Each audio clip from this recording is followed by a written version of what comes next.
Bonjour à tous, c'est dans un contexte très particulier que je vous reçois ce matin pour le cours de technologie cuisine.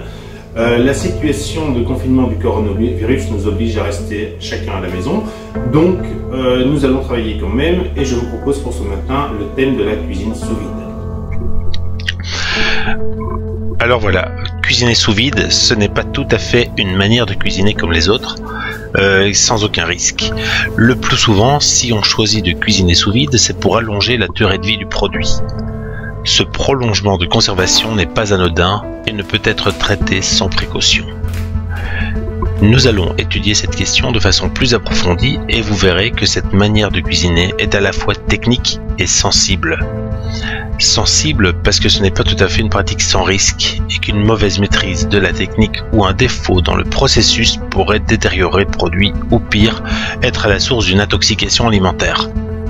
Je propose donc, dans un souci de ratisser large et de ne laisser aucun risque de côté, d'aborder la question de la cuisine sous vide sous l'angle du diagramme d'Ishikawa. Souvenez-vous, c'est la méthode des 5 M que vous étudiez depuis la seconde. Nous aborderons donc la question des risques par le biais du milieu, c'est-à-dire l'environnement de production, sous l'angle du matériel, de la main-d'œuvre, de la méthode et des moyens. Nous poursuivrons par la suite notre découverte sous des angles plus techniques et créatifs. On commence par le milieu. Les espaces de production, de conditionnement et de stockage des produits sous vide devront faire l'objet d'une rigueur toute particulière. Il s'agit d'une pratique réputée à risque qui suppose des précautions supplémentaires.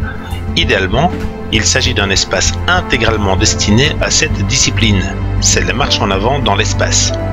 Il est aussi possible de libérer des espaces pour la production sous vide à des moments bien définis. C'est le choix d'une marche en avant dans le temps.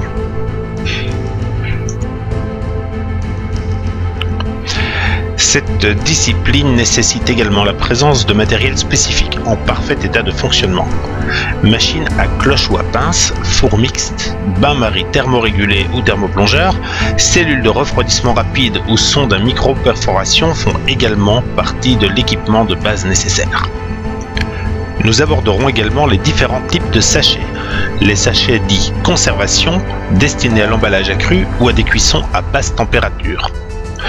Les sachets cuisson destinés aux cuissons à haute température et enfin les sachets thermorétractables que l'on utilise sur des produits délicats qui ne peuvent pas être écrasés. Je les recommande spécifiquement pour le foie gras par exemple. Si une formation spécifique n'est pas obligatoire, telle que la formation hygiène de 14 heures, un défaut de maîtrise serait fortement sanctionné, ce qui laisse entendre qu'une formation adéquate est recommandée lorsqu'on veut se lancer dans cette pratique. Enfin, nous aborderons la méthodologie, les principes de cuisson à juste température et les couples température-temps. Nous aborderons aussi les notions de valeur pasteurisatrice qui devront être validées par des laboratoires spécialisés. Rien dans les principes du sous-vide ne peut être laissé au hasard.